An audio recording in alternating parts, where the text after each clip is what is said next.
if the questioner asks, if God does not exist, what then is the purpose of life?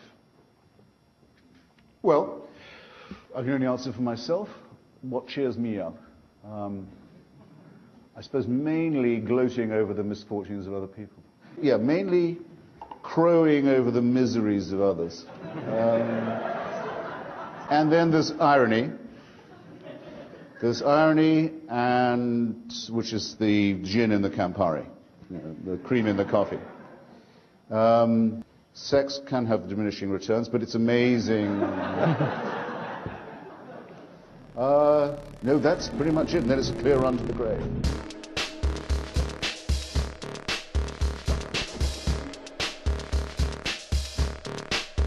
Hitchens is about as far from Jerry Falwell and his beliefs as one can get.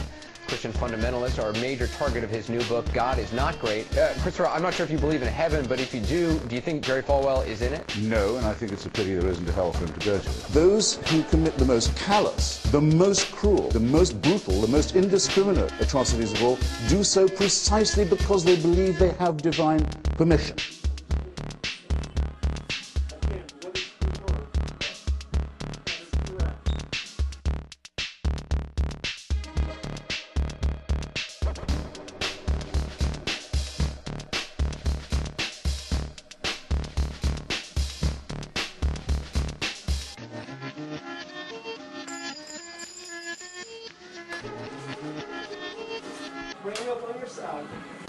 How dare anybody, how dare anyone who speaks for religion say of us, the secular and the non-believers, that we are the immoral ones?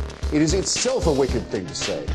Itself and absolutely indefensible. Okay, wait a minute. I want to jump in here for both of you. Christopher, hang on. Christopher, I got to jump in here. Well, Christopher, why don't you let other people talk for a second, okay? You invited me. Okay, so anyway, Matt. Okay, well, you know what, Christopher? I'll never make that mistake again. 100,000 years, humanity is born. 25% of it dies in childbirth. Life expectancy, I don't know, 25. Killed by microorganisms we didn't know existed. By earthquakes that we thought were portents. And then around 4,000 years ago decides, gee, it's time to intervene. And the best way of doing that would probably be in Bronze Age Middle East. That's what you have to believe. I think it's an excellent thing that there's no reason to believe in the absurd propositions I just, admittedly rather briefly rehearsed to you. I think is that it is a totalitarian belief. It is the wish to be a slave. It is the desire that there be an unalterable, unchallengeable, tyrannical authority who can convict you of thought crime while you are asleep, who can subject you, who must indeed subject you, to a total surveillance around the clock, every waking and sleeping minute of your life, I say of your life, before you're born, and even worse, and where the real fun begins, after you're dead. A celestial North Korea. I've been to North Korea. It's a necrocracy. A thanatocracy is one short of a trinity, I might add. The Son is the reincarnation of the Father. It is the most revolting and utter and absolute and heartless tyranny the human species has ever evolved. But at least you can fucking die and leave North Korea.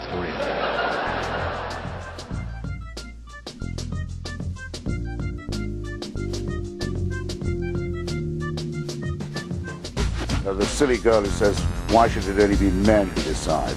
The people who... Randall Terry, Catholic... Randall Terry... Wait, are you asking me or telling me? I'm asking you a question. Well, why don't you listen to what I've got to say then? You're saying that they're ridiculous people. I've had to be sitting in this chair for half an hour listening to you being a megaphone for frauds, and I'm giving you my response. Is now moving into intelligent design. I want to thank you for being with us, Christopher. Christopher's actually made my point. That's going to have to be it tonight. Thank both of you for being with us. Hopefully we can have this discussion in the future, and we'll actually be able to have people on that speak like adults. That's not facetious. Your audience, which will clap apparently anything, is frivolous. I'm just saying. I guess that. And you say evil comes from religion, huh?